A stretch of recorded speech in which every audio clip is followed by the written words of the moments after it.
Hi hello అందరికీ నమస్కారం. Welcome to our channel. నేను ఆదిత్య. 2014 ఏపీ తెలంగాణ రెండు విడిపోయిన తర్వాత ఆల్మోస్ట్ ఇక్కడ తెలంగాణలో టీడీపీ పార్టీ ఇక అయిపోయింది అనుకున్న తరుణంలో ఇప్పుడు 2024లో ఏపీలో టీడీపీ మళ్ళీ అధికారంలోకి రావడంతో తెలంగాణలో మళ్ళీ టీడీపీ పూర్వ వైభవం వచ్చే ఛాన్సెస్ ఎక్కువగా కనిపిస్తూ ఉన్నాయి. సో దానికి సంబంధించి ఇప్పుడు తెలంగాణలో టీడీపీని మళ్ళీ పూర్వ వైభవం తెచ్చేందుకు ఈసారి ఇక్కడ ఒక దమ్మున్న నాయకుడినే టీడీపీ సంబంధించినటువంటి ఒక నాయకుడిని ఎన్నుకునే ప్రయత్నం అయితే చేయబోతున్నారని ఒక వార్త అయితే ఇప్పుడు వినిపిస్తుంది. సో మరి దీనికి సంబంధించినటువంటి అంశం గురించి తెలుసుకునే ప్రయత్నం చేద్దాం. సో ప్రస్తుతానికి మనతో పాటు స్టూడియోలో ఉన్నారు ప్రముఖ సీనియర్ జర్నలిస్టు సిఎస్ రావు గారు. సో వారిని అడిగి తెలుసుకుందాం. సార్ నమస్కారం. సార్ నమస్తే సార్. ఏపీ తెలంగాణ రెండు విడిపోయిన తర్వాతకి తెలంగాణలో ఆల్మోస్ట్ ఇంకా టీడీపీ అయిపోయింది అనుకున్నారు. సో అలాంటి పరిస్థితులు మనకి కనిపించాయి. రేవంత్ రెడ్డి గారు పార్టీ మారిపోవడం, సో ఇక్కడ ఉన్నటువంటి హేమహేమీలంతా వెళ్ళిపోయారు. సో ఆ తర్వాత 2024లో ఇప్పుడు ఏపీలో టీడీపీ అధికారంలోకి వచ్చింది. సో మళ్ళీ ఆ వైభవం ఇక్కడ కనిపించే ఛాన్సెస్ ఎక్కువగా కనిపిస్తుంది. సో మరి ఆ వైభవం తీసుకురావాలి అని అంటే చంద్రబాబు నాయుడు గారు అస్తమానం ఇక్కడికి వచ్చి చూసుకునే పరిస్థితులు అయితే లేవు. సో ఒక దమ్మున్న లీడర్ ఖచ్చితంగా కావాలి. సో దానికి సంబంధించిన ఒక మీటింగ్ ఈరోజు ఆంధ్రప్రదేశ్లో జరగబోతుంది. సో ఒక దమ్మున్న లీడర్ని ఎన్నుకోబోతున్నారని ఒక వార్త అయితే వినిపిస్తుంది. సో మరి దీనిపై మీ కామెంట్. ఇప్పుడు ఇటీవల జరిగిన 2024 ఫలితాల తర్వాత ఆంధ్రప్రదేశ్లో తెలుగుదేశం పార్టీ కూటమి 164 మంది ఎమ్మెల్యేలతోటి బలమైనటువంటి ప్రభుత్వాన్ని అక్కడ ఏర్పాటు చేశారు. సో వెంటనే చంద్రబాబు నాయుడు ప్రమాణ స్వీకారం చేసిన తర్వాత 4వ రోజే తెలంగాణకు వచ్చి హైదరాబాద్లో ఎన్టీఆర్ ట్రస్ట్లో ఆయన ఒక మీటింగ్ పెట్టారు. మీటింగ్ పెట్టి రాబోయేటువంటి రోజుల్లో మనం తెలుగుదేశం పార్టీని తెలంగాణలో కూడా బలోపేతం చేయబోతున్నాము, మీరందరూ కూడా సన్నద్ధం కండి అనేటువంటి ఒక దిశానిర్దేశం చేశారు. ఆ రోజు నుంచి తెలుగుదేశం పార్టీలో ఉండేటువంటి తెలంగాణ లీడర్లు కొంత యాక్టివ్ అవుతున్నారు. యాక్టివ్ కావడంతో పాటు పూర్వపు తెలుగుదేశం పార్టీ వాళ్ళు ఎవరైతే ఉన్నారో ఇతర పార్టీలకు వెళ్ళినటువంటి వాళ్ళు మళ్ళా ఇటువైపు రావడానికి ప్రయత్నాలు చేస్తూ ఉన్నారు. కీలకమైనటువంటి లీడర్లు, మాజీ మంత్రులు ప్రయత్నాలు చేస్తున్నారు. అయితే ఎందుకు ప్రయత్నాలు చేస్తున్నారు మాజీ మంత్రులు అని అంటే, తెలుగుదేశం పార్టీ తెలంగాణ విభాగం అధ్యక్షుడు కావాలి అనేటువంటిది చాలామంది పోటీ పడుతున్నారు ఆ పదవి కోసం. ఎందుకనంటే తెలుగుదేశం పార్టీ మనుగడ లేదు, ఉనికి లేదు తెలంగాణలో అనేటువంటిది ఒక ప్రచారం ఉంది కదా. కానీ చాలామందికి అంచనా వేలింది ఏంటంటే, తెలంగాణలో తెలుగుదేశం పార్టీకి ఓట్ బ్యాంక్ ఉంది, లీడర్లు వెళ్ళిపోయారు అనేది నేను చెప్పడం కాదు. ఇటీవల కాలంలో నేను ఒక ఇంటర్వ్యూ చేసినప్పుడు టీఆర్ఎస్ పార్టీ కో-ఫౌండర్ వి ప్రకాష్ గారు, ఆయన మామూలుగా చెప్పరు, ఊరికే గాలి కబుర్లు అవి చెప్పరు. ఆయన ప్రాక్టికల్గా తెలుసుకున్న తర్వాతనే చెప్పే వాళ్ళల్లో ఆయన ఒకళ్ళు. కొంత సైంటిఫిక్గా చెప్తారు, ఇంటలెక్చువల్గా కూడా ఉంటారు ఆయన. ఆయన ఏం చెప్తున్నారంటే, నా ఇంటర్వ్యూలో చెప్పారు, అది కూడా మనం అప్లోడ్ చేసాం, యూట్యూబ్లో కూడా ఉంది. ఇవాళకి కూడా తెలుగుదేశం పార్టీ అధిష్టానం పట్టించుకోకపోయినప్పటికీ 15% ఓట్ బ్యాంక్ తెలుగుదేశం పార్టీకి ఉంది తెలంగాణలో. బీసీ ఓట్ బ్యాంకు పదిలంగా ఉంది ఆ పార్టీకి. ఆ పార్టీని బీసీలు తన సొంత పార్టీగా భావిస్తూ ఉంటారు, బీసీ నాయకులు కానీ బీసీ ఓటర్లు కానీ అని చెప్పి ఆయన చెప్పిన మాట.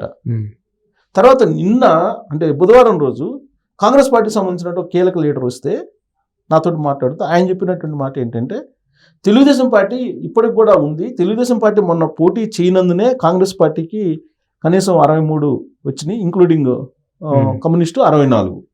ఇప్పుడు రేవంత్ రెడ్డి గారికి పడ్డ ఓట్లన్నీ కూడా టీడీపీ వాళ్ళే అంటారా? అంటే ఎంతో కొంత అక్కడ ఏమవుతుంది, Telugu Desam party hard core vote bank ఏంటి, బీఆర్ఎస్ పార్టీకి యాంటీగా ఉంటుంది. ఎందుకు ఉంటుంది బీఆర్ఎస్ పార్టీకి అంటే, ఈయన కావాలని చంద్రబాబు నాయుడిని ఇబ్బంది పెట్టారు, ప్లస్ తెలుగుదేశం పార్టీని లేకుండా చేయాలని కుట్ర పన్నాడు కేసీఆర్ అనేటువంటిది ఉంది కదా తెలుగుదేశం పార్టీలో, అది అందరికీ తెలిసిందే కదా. పైగా దానికి తోడు ఆయన చంద్రబాబు నాయుడు అక్కడ అరెస్ట్ అయ్యి జగన్మోహన్ రెడ్డి నిరాధారమైన ఆరోపణలతో అరెస్ట్ చేసి రాజమండ్రి సెంట్రల్ జైల్లో పెడితే 53 రోజులు ఉన్నప్పుడు ఈయన చేసిన పని ఏంటి, కేటీఆర్ కానీ కేసీఆర్ కానీ, కేటీఆర్ ఒక ట్వీట్ చేశాడు. ఏం చేశారు, బ్రో భలే సినిమా చూపించావు బ్రో అని చెప్పి ట్వీట్ చేశారు. ఆయన అరెస్ట్ని నిరసిస్తూ హైదరాబాదు లేదా తెలంగాణలో ఉండేటువంటి అభిమానులు ఎవరైతే ఉన్నారో, తెలుగుదేశం పార్టీ అభిమానులు అనుకోండి, లేదంటే చంద్రబాబు నాయుడు అభిమానులు అనుకోండి, వాళ్ళు ధర్నాలు చేయడానికి ఔటర్ రింగ్ రోడ్ వెళ్తే అక్కడ ఔటర్ రింగ్ రోడ్డులో ధర్నాలు చేయడానికి లేదు, వేరే రాష్ట్రానికి సంబంధించినటువంటి ఇష్యూస్ని ఇక్కడ మీరు చేయడం ఏంటని చెప్పి ఆయన ఆ రోజున పోలీసులను పెట్టి చేయకుండా అడ్డుకునేటువంటి ప్రయత్నం చేశారు. ఆ తర్వాత చంద్రబాబు నాయుడుకి సంబంధించినటువంటి మద్దతుదారులందరూ ఒక మీటింగ్ పెట్టుకుంటే ఆ మీటింగ్లకు పోలీసులను పంపించి ఇక్కడ రాజకీయాలు మాట్లాడకూడదు, రాజకీయేతరమైనటువంటి అంశాలు మాత్రమే మాట్లాడుకోవడానికి రిస్ట్రిక్షన్స్ పెట్టించారు. అంటే ఇవన్నీ రెచ్చగొట్టడం కదా. సో దాని ఫలితమే కాంగ్రెస్ పార్టీ వైపు వెళ్ళటానికి కారణమైంది Telugu Desam party vote bank. Okay. లేదంటే కాంగ్రెస్ పార్టీ వైపు వెళ్ళాల్సిన అవసరం లేదు. సో కాబట్టి ఇక్కడ ఏంటంటే తెలుగుదేశం పార్టీ బలంగా ఉంది, 15% ఓట్ బ్యాంక్ ఉందని చెప్పేసి కేసీఆర్ కూడా తెలుసు. అందుకే తెలుగుదేశం పార్టీ లేనంత వరకు మాత్రమే బీఆర్ఎస్ పార్టీ మనుగడ. తెలుగుదేశం పార్టీ యాక్టివ్ అయిందంటే ఖాళీ అవుతుంది బీఆర్ఎస్ పార్టీ. అది కేసీఆర్ తెలుసు, కేటీఆర్ తెలుసు, కల్వకుంట్ల ఫ్యామిలీ తెలుసు.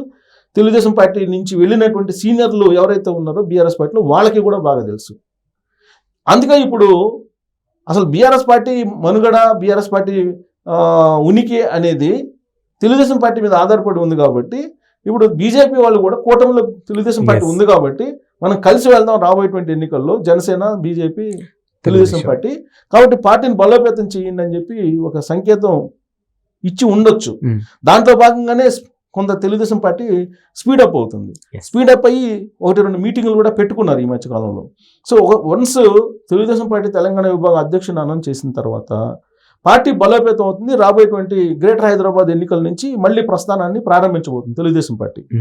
ఇది బీఆర్ఎస్ పార్టీకి కొంత ఆందోళన కలిగించేటువంటి అంశం. అంటే ఇప్పుడు మీరు చెప్పినట్టు ఒకవేళ ఇక్కడ బలోపేతం అయితే ఇప్పుడు అధ్యక్షుని ఎన్నుకోవడం అనేది ఆంధ్ర వాళ్ళని ఎన్నుకుంటారా, తెలంగాణ వాళ్ళని ఎన్నుకుంటారా అనే విషయం పక్కన పెడితే, ఒకవేళ మళ్ళీ ఆంధ్ర ఒక నాయకుడిని ఎవరిని ఇక్కడ అధ్యక్షుని చేస్తే ఇప్పుడు ఆ ఇంపాక్ట్ మరి ఇక్కడ ఏమైనా ఉండొచ్చు. అంటే వీళ్ళు ఆల్రెడీ రెడీగా ఉన్నారు, ఏ చేసినా కానీ ఇక్కడ బలోపేతం అవ్వకుండా చూసుకోవాలి అని. ఒకవేళ అలాంటి ఒక ఆంధ్ర వాళ్ళని తీసుకొచ్చి ఇక్కడ పెడితే ఆ ఇంపాక్ట్ మళ్ళీ వీళ్ళు ఏమైనా రెచ్చగొట్టే ఛాన్సెస్ ఉండొచ్చు. అసలు ఆంధ్ర వాళ్ళని అధ్యక్షుడికి పెట్టేటువంటి అవకాశమే లేదు.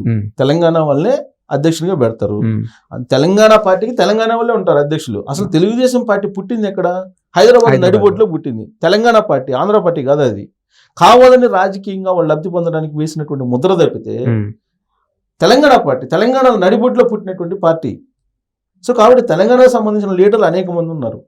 వాళ్ళలో ఎవరో ఒకరిని యాక్టివ్గా ఉండేటువంటి వాళ్ళని నియమిస్తారు అని చెప్పి వినిపిస్తుంది. వాళ్ళలో చాలా మంది పేర్లు వినిపిస్తున్నాయి. ఇప్పుడు అరవింద్ కుమార్ గౌడ్ ఉన్నారు, ఎప్పటి నుంచో 83 నుంచి పార్టీలో ఉన్నారు. ఆయన ఎన్టీ రామారావు టైం నుంచి పార్టీలో ఉన్నారు, పార్టీని కనిపెట్టుకో ఉన్నారు. అనేక మంది తెలుగుదేశం పార్టీ నుంచి వెళ్ళిపోయారు, కానీ ఆయన మాత్రం వెళ్ళాల. ఇవాళ పొలిట్ బ్యూరో మెంబర్గా ఉన్నాడు ఆయన. అంటే ఒక జీరో స్థాయి నుంచి, ఒక కార్యకర్త స్థాయి నుంచి పొలిట్ బ్యూరో స్థాయికి ఎదిగాడు ఆయన. అనేక మంది ప్రలోభ పెట్టారు. ఆయనే చాలా అనేక సందర్భంలో నా ఇంటర్వ్యూలో చెప్పారు బీఆర్ఎస్ పార్టీ వాళ్ళు, కానీ ఆయన వెళ్ళలేదు. అప్పటి నుంచి పార్టీని కనిపెట్టుకుని ఉన్నారు. బక్కన్ నరసింహులు ఆల్రెడీ పార్టీ అధ్యక్షుడిగా చేశాడు. ఆయన చేసిన తర్వాత కాసాని జ్ఞానేశ్వర్కి ఇస్తే ఏదో పార్టీ బలోపేతం అవుతుందని చెప్పి ఆయనకి ఇస్తే ఆయన ఏదో పార్టీని బలోపేతం చేయకుండా వేరే చేశారనేటువంటి ఉద్దేశంతో ప్రస్తుతం రాజకీయాలు కూడా అనుకూలించట్లేదని చెప్పేసి మొన్న ఎన్నికలకు దూరంగా ఉంది తెలుగుదేశం పార్టీ. కానీ గతంలో జరిగినటువంటి తప్పులు, రాష్ట్రం విడిపోయిన తర్వాత కొన్ని తప్పులు జరిగాయి అని చెప్పి తెలుగుదేశం పార్టీ చెప్తోంది తెలంగాణలో. ఆ తప్పులు జరగకుండా ఈసారి పకడ్బందీగా వ్యూహాత్మకంగా వెళ్ళాలి అనేటువంటి ఒక ఆలోచన చేస్తూ దీనికి సంబంధించిన చర్చను పొలిట్ బ్యూరో సమావేశంలో ఇప్పుడు వాళ్ళు ఒక వ్యూహాన్ని రచిస్తూ చర్చిస్తున్నారు. ఈ సందర్భంగా ముందైతే అధ్యక్షుడిని ప్రకటించేటువంటి అవకాశం ఉంది. ఇప్పుడు కొంతమంది మండ వెంకటేశ్వరరావు అంటున్నారు, నిజామాబాద్ ఆయన మండ వెంకటేశ్వరరావు వచ్చే అవకాశం ఉంది అంటున్నారు. కొంతమంది ఏమంటున్నారు, ఇప్పుడు మాజీ మంత్రిగా ఉన్న ఆయన పేరు వినిపిస్తుంది, ఎవరు మల్లారెడ్డి పేరు. మల్లారెడ్డి కూడా వస్తామని చెప్పి ప్రయత్నం చేస్తున్నారు. తెలుగుదేశం పార్టీ ప్రొడక్టే కదా. ఇప్పుడు బీఆర్ఎస్ పార్టీలో ఉన్నటువంటి ఇంక్లూడింగ్ కేసీఆర్ తెలుగుదేశం పార్టీ ప్రొడక్టే కదా. సో కాబట్టి అక్కడ 99% తెలుగుదేశం పార్టీ నుంచి వెళ్ళినటువంటి వాళ్ళే. ఆ పార్టీలో నుంచి మళ్ళీ తెలుగుదేశం పార్టీకి వచ్చేటువంటి అవకాశం ఉందని టాక్ బలంగా కనపడుతుంది. ఎందుకు వస్తారు అని అంటే బీఆర్ఎస్ పార్టీ అసలు బీజేపీలో విలీనం అవుతుంది అనేది ఇప్పుడు లేటెస్ట్గా బాగా హైలైట్ న్యూస్ అది. సో అలాంటి విలీనం గురించి మాట్లాడితే నేను లీగల్ నోటీసులు పంపిస్తాను అది అని చెప్పి కేటీఆర్ కూడా వార్నింగ్ ఇవ్వడం జరిగింది. సరే వాళ్ళు అవునన్నా కాదన్నా ఇప్పుడు జరుగుతున్న పరిణామాలు ఏంటి? బీఆర్ఎస్ పార్టీకి సంబంధించిన ఎమ్మెల్యేలు కాంగ్రెస్ పార్టీలో విలీనం కావడానికి సిద్ధం అవుతున్నారు. ఇప్పటికే 12 మంది వెళ్ళిపోయారు కాంగ్రెస్ పార్టీకి. ఇక్కడ అసెంబ్లీలో, రాజ్యసభలోనేమో అక్కడ ఆల్రెడీ రాజ్యసభ సభ్యులు 4 ఉంటే ఆ 4లో 3 బీజేపీతో టచ్లో ఉన్నారు. మరి అక్కడేమో బీజేపీలో విలీనం అవుతుంది రాజ్యసభలో, ఇక్కడేమో అసెంబ్లీలోనేమో కాంగ్రెస్లో విలీనం అవుతుంది. ఇంకా పార్టీ ఎక్కడ ఉంటుంది? ప్రజాక్షేత్రంలో ఉండాలి. ప్రజాక్షేత్రంలో ఉండాలంటే చట్టసభల్లో లేకుండా ప్రజాక్షేత్రంలో ఏం చేస్తుంది పార్టీ? ఇలాంటి పరిస్థితుల్లో ఆ పార్టీ నుంచి తెలుగుదేశం పార్టీకి రావడానికి చాలా మంది ప్రయత్నం చేస్తున్నారు. మాజీ మంత్రిగా ఉన్నటువంటి శ్రీనివాస్ యాదవ్ కూడా ప్రయత్నం చేస్తున్నారు పార్టీ అధ్యక్ష పదవి కోసం తెలుగుదేశం పార్టీ తెలంగాణ విభాగానికి అని కూడా ఇంకొక టాక్ కూడా ఉంది. సో కాబట్టి తెలుగుదేశం పార్టీకి మంచి రోజులు రాబోతున్నాయి అనేది ఈ మధ్య కాలంలో జరిగినటువంటి పరిణామాలు చూస్తే కనుక అర్థమవుతుంది. అయితే చంద్రబాబు నాయుడు తెలుగుదేశం పార్టీ తెలంగాణ విభాగం అధ్యక్షుడిగా ఎవరిని ఎంపిక చేయబోతున్నారు అనే దాని మీద ఆ పార్టీ యొక్క భవిష్యత్తు వ్యూహం ఎలా ఉండబోతుంది, భవిష్యత్తు ఎలా ఉండబోతుంది అనేది ఒక అంచనాకు రావచ్చు. కాకపోతే ప్రాబిలిటీస్లో ఉన్నటువంటి వాళ్ళ పేర్లు ఇవి. నేను చెప్పినటువంటి ఒక 5-6 Okay. పేర్లు ఉన్నాయి. వీళ్ళలో ఒకరికి వచ్చేటువంటి అవకాశం ఉంది. వాళ్ళు ఎంపిక చేసుకునే దాన్ని బట్టి పార్టీ ఎంత వేగంగా ముందుకెళ్తుంది అనేది ఆధారపడి ఉంది. బట్ తెలుగుదేశం పార్టీకి ఓట్ బ్యాంక్ అయితే బీసీల్లో ఉంది. బీసీ అధ్యక్షుడైతే అవుతారు, దాంట్లో డౌట్ లేదు. సార్ మొదటి నుంచి కూడా ఇక్కడ తెలుగు రాష్ట్రాల్లో చూసుకుంటే కాంగ్రెస్ టీడీపీ అంటే బీఆర్ఎస్ అనేది తెలంగాణ ఉద్యమం స్టార్ట్ అయిన దగ్గర నుంచి కొంచెం యాక్టివ్ అయిందని చెప్పొచ్చు. సో ఇప్పుడు ఓటమి తర్వాత వాళ్ళు పక్కకి వెళ్ళిపోయారు. ఇప్పుడు రేవంత్ రెడ్డి గారు కూడా ఆల్మోస్ట్ ఆ బడి నుంచే వచ్చారు, టీడీపీ బడి నుంచే వచ్చారు. ఇప్పుడు ఒకవేళ ఇక్కడ తెలంగాణలో టీడీపీ యొక్క బలోపేతం అయ్యి పూర్వ వైభవం వస్తే ఇప్పుడు ఆయన వాళ్ళిద్దరి మధ్య ఒక స్నేహబంధం అనేది అలా కంటిన్యూ అవుతుంటుంది. ఇప్పుడు ఈ ఇంపాక్ట్ అనేది ఒక బలోపేతం అయితే మాత్రానికి కాంగ్రెస్ వర్సెస్ టీడీపీ అన్నట్టుగా ఉంటుంది. అప్పుడు ఎలా ఉండబోతుంది sir situation? Congress versus TDP కాదు, కూటమి వర్సెస్ కాంగ్రెస్ ఉంటుంది. ఇండియా కూటమి అటువైపు ఉంటుంది, Okay. ఇటేమో ఎన్డీఏ కూటమి ఉంటుంది, అంతే. ఇప్పుడు కూటమిలే. ఇప్పుడు మొన్న జరిగిన 2024 ఎన్నికల్లో ఇప్పుడు బీఆర్ఎస్ పార్టీ కానీ, ఆడ వైసీపీ కానీ, లేదంటే అక్కడ ఒరిస్సాలో బీజేడీ కానీ, వీళ్ళందరూ ఏం చెప్తున్నారు? అటు Okay. ఎన్డీఏలో ఉండాలి, లేదంటే ఇటు ఇండియా కూటమిలో ఉండాలి. అలా కాకుండా ఉంటే కనుక రాష్ట్రాల్లో దెబ్బతింటున్నాం అనేటువంటి ఆలోచనకు వచ్చేసారు కదా. కాబట్టి రాబోయేటువంటి ఎన్నికలు ఇండియా కూటమి వర్సెస్ ఎన్డీఏ కూటమి ఉండే అవకాశం ఉంది. సో కాబట్టి అక్కడ ఎలక్షన్కి వచ్చేటప్పటికి గురు శిష్యులు ఉండరు, స్నేహాలు ఉండరు, బంధువులు ఉండరు. ఎలక్షన్ అంటే ఎలక్షన్ అంతే. సో కాబట్టి రేవంత్ రెడ్డి కోసం ఈయన త్యాగం చేయడు, ఈయన కోసం రేవంత్ రెడ్డి త్యాగం చేయడు.